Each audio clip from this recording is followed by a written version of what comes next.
आप सभी को मेरा नमस्कार। दोस्तों, हमारे चैनल पे आपने IBPS PO after 2 year salary slip देखी है, IBPS PO after 5 year salary slip भी देखी है, जेआईबी सीआईबी क्लियर करने के बाद कितनी सैलरी होती है ये भी आपने देखा है।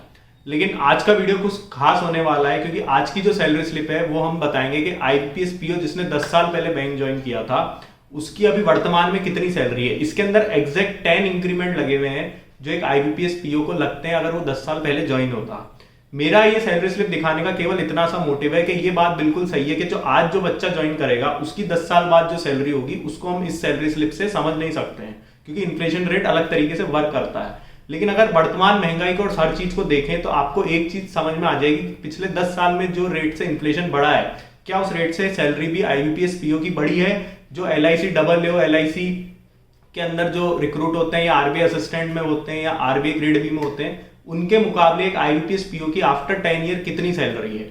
आपको ये वीडियो देख के एक अंदाजा लग जाएगा कि इस जॉब के अंदर कितनी ग्रोथ है और कितनी नहीं है। तो सबसे पहले हम स्टार्ट करेंगे कि आईबीपीएस पीओ की आफ्टर 10 ईयर कितनी बेसिक बनती है। जो न्यू ज्वाइनी की बेसिक होती है वो होती है 36,000।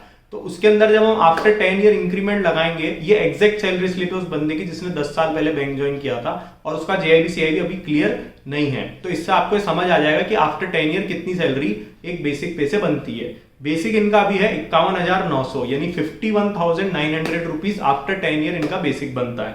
उसके बाद एचआर इनको मिल रहा है 6,228 रुपए यानी 6,228 रुपीज। और डियरनेस अलाउंस के इनको जो डियरनेस अलाउंस जो वर्तमान रेट चल रही है उस हिसाब से हमने एग्जैक्ट इसके अंदर बताया, क्योंकि लेटेस्ट सैलरी स्लिप है, इसमें ये मिल रहा है 20,199.48 यानी 20,199.48 रुपीज। उसके बाद सीसीए यानी सिटी कंपलसेटरी अलाउंस के इनको मिल रहे हैं 1400 यानी 1,400 रुपीज। सीसीए जो है वो सिटी वाइज थोड़ा बहुत वेरी करता है, ज्यादा फर्क नहीं आता है। लर्निंग अलाउंस में इनको मिले हैं 833.52 रुपए यानी 833.52 रुपीज।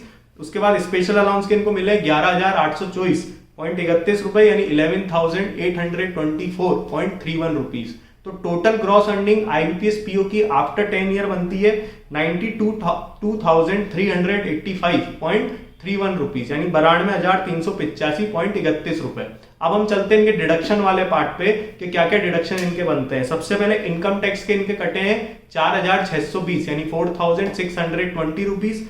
उसके बाद प्रोफेशनल टैक्स के इनके कटे 208 यानी 208 रुपीज। प्रोफेशनल टैक्स जो है वो स्टेट वाइज वेरी करता है, थोड़ा बहुत अंतर आता है इसमें। उसके बाद फर्नीचर रिकवरी के इनके कटे हैं 36 यानी 36 रुपीज। इसके बाद हाउसिंग लोन इन्होंने एक ले रखा है तो उसकी ईएमआई इनकी जा रही है महीने की 20,000 यानी 20,000 रुपीज। और एलएचवी करके एक टर्म इनके उसके अंदर लिखा हुआ है, ये व्हीकल का लोन है इनका, तो उसके इनके कटे हैं 6,750 रुपए यानी 6,750 रुपीज। फिर यूनियन के मेंबर होने के कारण इनके 300 रुपए यानी 300 रुपीज उसके डिडक्ट हुए।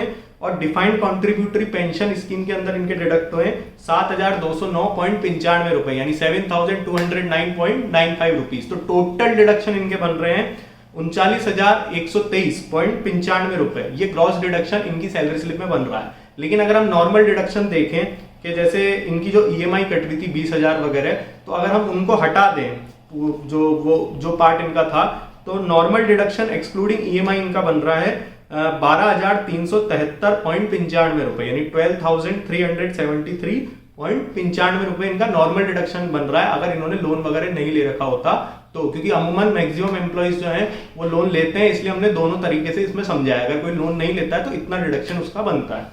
तो नेट पे इनकी हम कैलकुलेट करेंगे एक्सक्लूडिंग ईएमआई वाला डिडक्शन से हम अगर कैलकुलेट करें तो ग्रॉस अर्निंग इनकी आ रही थी 92,385.31 रुपए यानी 92,385.31 रुपीज। उसमें से हम नेट अर्निंग अगर माइनस करें डिडक्शन अगर माइनस करें, जो नॉर्मल डिडक्शन अपन ने बोला था 12,373.95 रुपए, तो इनका नेट पे बनता है 80,011.36 रुपए यानी 80,011.36 रुपीज इनका नेट पे बनता है एक आईबीपीएस पीओ का आफ्टर 10 ईयर। अब इसके अंदर हम एनुअल सीटीसी कैलकुलेट करेंगे कि एनुअल पैकेज कितना बनता है इनका, जो इन हैंड हाथ में आता है। हम सीटीसी में केवल वही पार्ट बताते हैं। तो एनुअल पैकेज इनका बनता है नेट पे इनकी अगर इंटू 12 करें हम तो नेट पे इनकी बनती है 9.6 लाख पर एनम। उसके बाद एनपीएस के इनको 2 लाख रुपए पर एनम मिलते हैं कैलकुलेशन करने पे। इसके बाद अलाउंसेस, अगर सारे जो पेट्रोल, फर्नीचर, इसके अलावा आपका वॉशिंग अलाउंस, क्लीनिंग अलाउंस, आपका लंच एक्सपेंस, जो इन सब अलाउंसेस को हम जोड़ें जो मंथली मिलते हैं, उसमें कुछ क्वार्टरली भी मिलते हैं, कुछ एनुअली भी मिलते हैं, मेडिकल वगैरह, तो इन सारे अलाउंसेस को अगर हम जोड़ें तो टोटल अलाउंसेस इनके बनते हैं 1,10,000 रुपए। मैं अलाउंसेस इस वीडियो में डिटेल में नहीं बता रहा हूं क्योंकि अलाउंसेस के वीडियो ऑलरेडी हमारे चैनल पे डल चुके हैं।